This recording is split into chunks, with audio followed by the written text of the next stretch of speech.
All local, all morning. You're watching Fox 61 Morning News.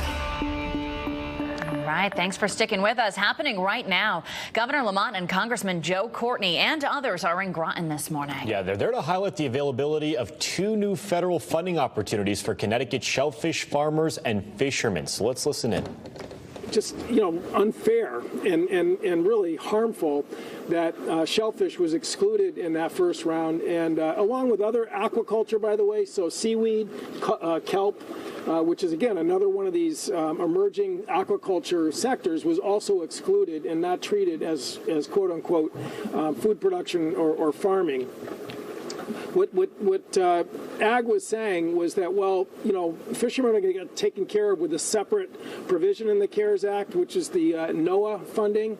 But again, if you look at the size of NOAA funding, it was about $300 million for the whole country versus $16 billion for CFAP. So again, the state of Connecticut was definitely doing diligent work in terms of trying to get the NOAA funding distributed. But as I said, it was a far smaller pot of money, and the amount that was going to be allocated to Connecticut for all fishermen, whether it was shellfish growers or other folks who fish for wild fish, was about $1.8 million. That's a pretty thin chunk of peanut butter to spread over that entire sector that's there.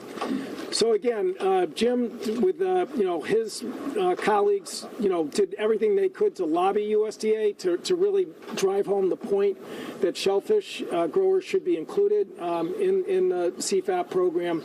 A number of us in Washington just peppered the Department of Agriculture with letter after letter, dear colleagues from other folks within the Connecticut delegation as well as other parts of the country. And on September 18th, we got good news, which is that the CFAP 2, which is the second round of CFAP payments, was in fact going to pick up certain parts of aquaculture, including shellfish growers as well as seafood and kelp. And so we now, I think, have a pretty good idea about what that funding level is going to look like in terms of, entities like Mystic Oyster.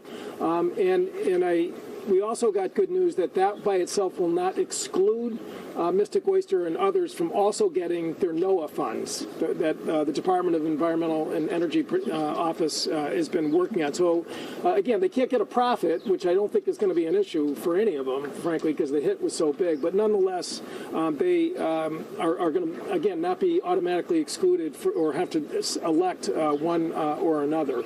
We were talking yesterday to the East Coast Shellfish Growers Association, Bob Rialt, who's, part of the trade group that represents shellfish growers. They've run the numbers. So for a shellfish operation that has roughly about $300,000 gross, they're going to receive through CFAP roughly about $30,000 to $35,000 with the formula that was put up and set up by the U.S. Department of Agriculture. There's a mechanism in place for folks to apply online for this assistance. Brian Hurlbert's here from the State Department of Agriculture, who I know has been pushing out that information in terms of making sure people connect to these benefits.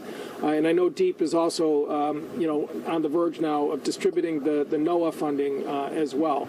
So, again, it shows persistence pays off. Whether again it was at the level where USDA was brought here in right. person. You were just listening in to Congressman Joe Courtney speaking about some funding for fishermen and shellfish fishermen down in the Knowing Groton area. So Governor Ned Lamont also at that news conference. Of course, we'll continue to keep you updated right here on air and also on the Fox 61 News app.